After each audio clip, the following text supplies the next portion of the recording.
ద్వారము శాంతికి నిలయం దేవుని ద్వారము శాంతికి నిలయం నిలిచిన అక్కడ ఒక క్షణకాలం దేవుని ద్వారము శాంతికి నిలయం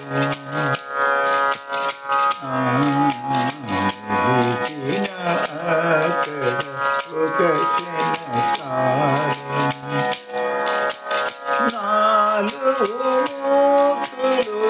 నాలుగు మూర్తులు వారికి సాధ్యము హరినామములు మహిమ అనంతము దేవుని ద్వారా శాంతికి నిలయం నిలచిన అక్కడ ఒక క్షణకాలం హరియని నోటితో గానము చేయుము హరియని నోటితో గానము చేయుము హరియని నోటితో గానము చేయుము హరియని నోటితో గానము చేయుము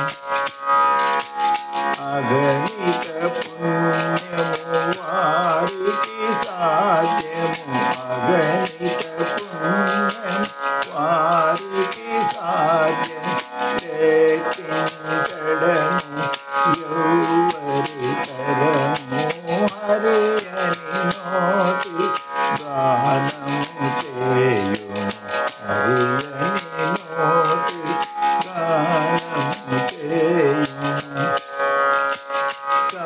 సంసారములో సాగుతుందును సంసారములో సాగుతుందును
భాగ్యం లేఖించడము ఎవరి తరము హరి అని నోటితో గానము చేయుము హరి అని నోటి గానము చేయుము హరి అని నోటితో గానము చేయుము.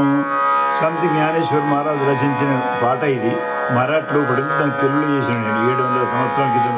దేవాచే ద్వారి ఉభాక్షణ పరి తేనె ముక్తి చారి సాధీరా హరిముఖే మన పుణ్యాచరణ కోను కరి అసోరి సంసారి జోగి కరి శాస్త్ర బారి బాయి జ్ఞానదేవు మనే వ్యాసాచి ద్వారకే చిరాన పండవ కరి. ఆ భగవంతుని నామం పలికితే ఆ ద్వారకాధీశుడు శ్రీకృష్ణుడు అలా వాళ్ళ ఇంట్లో పట అంటే వాళ్ళ వెన్నుదాన్ని నిలబడి వాళ్ళకు కౌరవుల ద్వారా వాళ్ళు జరిగిన అన్యాయంలో వాళ్ళ పక్షాన యుద్ధం చేసి వాళ్ళని గెలిపించుడు.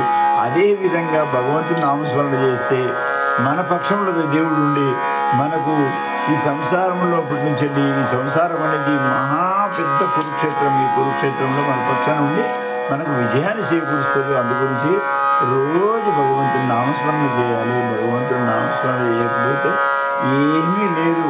ఒకసారి ఒక్క మాట చెప్తా నేను మీకు. ఇక్కడ గమనించుకోవాల్సింది మన ఎట్లా అనంటే భగవంతునికి జై కొట్టవలసింది. జై హనుమాన జ్ఞాన గుణసాగర. ఇది ఒక మాట. ఇంకొకసారి చెప్తా మీకు, ఇంకొక మాట చెప్తా. భగవంతుడు ఎక్కడున్నాడు ఎట్లున్నాడు అని అంటే అతను సాధు రూపంలో కూడా ప్రత్యక్షంగా తల్లిదండ్రుల రూపంలో కూడా సాధు రూపంలో కూడా ఉన్నాడు. అతనికి మనం మొక్కితే అతను చూపిస్తాడు. ఆ విధంగా మనకు అతన్ని చేయగొడితే మనకు చేయగలుగుతాయి. అది ఓం తత్సత్.